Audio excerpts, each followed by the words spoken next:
back aboard the Ginger Body, where we sail into the deepest depths of fantasy, which we will be doing today, as we are going to talk about one of my very favorite books. Speaking of my very favorite things, it is my very favorite things when you hit those like and subscribe buttons down below.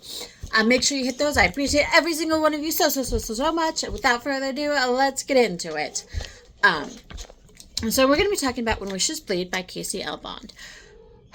I adore this book. And honestly, I don't even know why I like this book so much.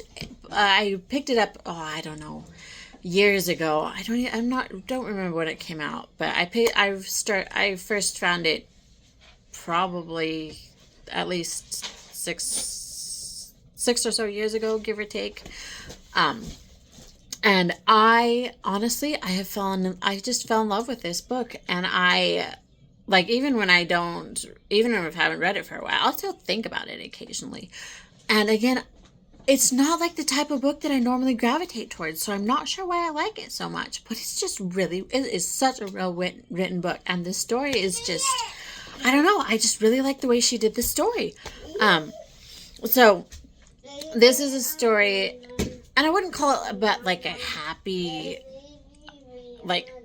I wouldn't call it a super happy book. It's a fantasy. I think it's a magical realism, romantic fantasy kind of book.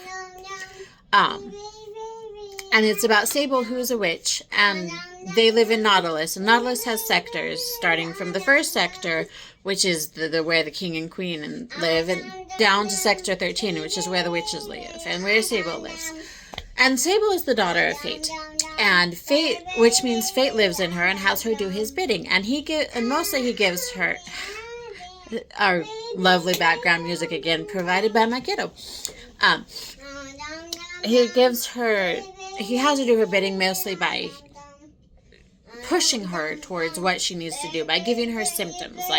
He'll make her lips blue and her fingers blue if he needs her to do something and she's not doing it fast enough. He'll give her impressions. He'll put fire in her belly.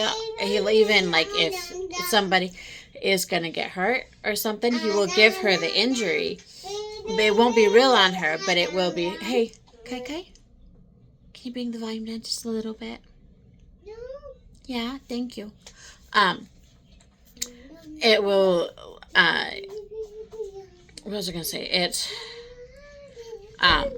It won't be real on her, but it'll be something that's going to happen to somebody.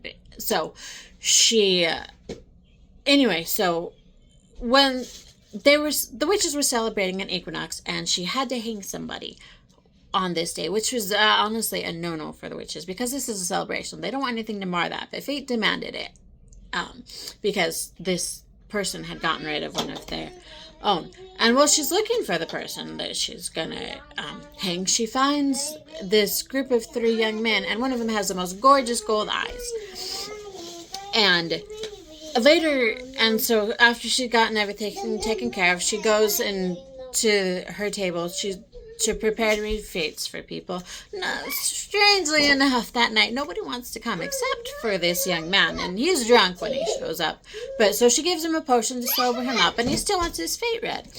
And Sable can read tea leaves, candles, and bones. She prefers the bones. She reads wish bones, and he figures this out, and so he grabs a wishbone and he breaks it, and it starts to bleed, which has never happened to her.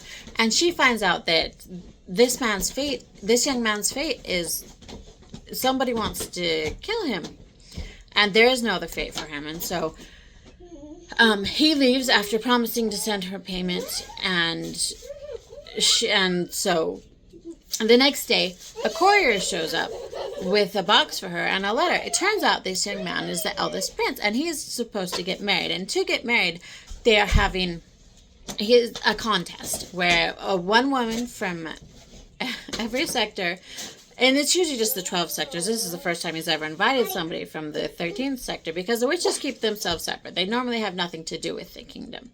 But he needs her help, and so he's invited her. And also, there's another reason that he's invited her. But so she goes, and Fate wants her to go, and so she goes. And she ends up saving him quite a few times. And like there's a little bit about the other girls in there, but that honestly, that is not a big part of the story. Most of the story is focused on Sable and Torin. Or Torin. I'm not sure how you... Torin. I like Torin better. So they... most of the story is focused on them. And so it's how she saves him multiple times. They get closer. Then there's also stuff going on in the witches community that she needs to be very careful of. And a threat is coming from the witches community, and I can't say too much because I don't want to give it all away.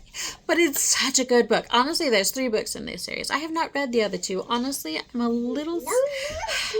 hesitant to read them. Not because I don't think they'll be good, because I've heard they're really good. But I feel like I was just really satisfied. I feel like I love this book. At the end, it leaves it open for more. But I feel like I was so satisfied with this book. And I don't know how I feel about... I don't know. I don't know how I feel about continuing in this world, or I don't know. Let me know if you guys have read them, and if I should actually read them. Are you okay? Are you okay? Do you get something in your mouth?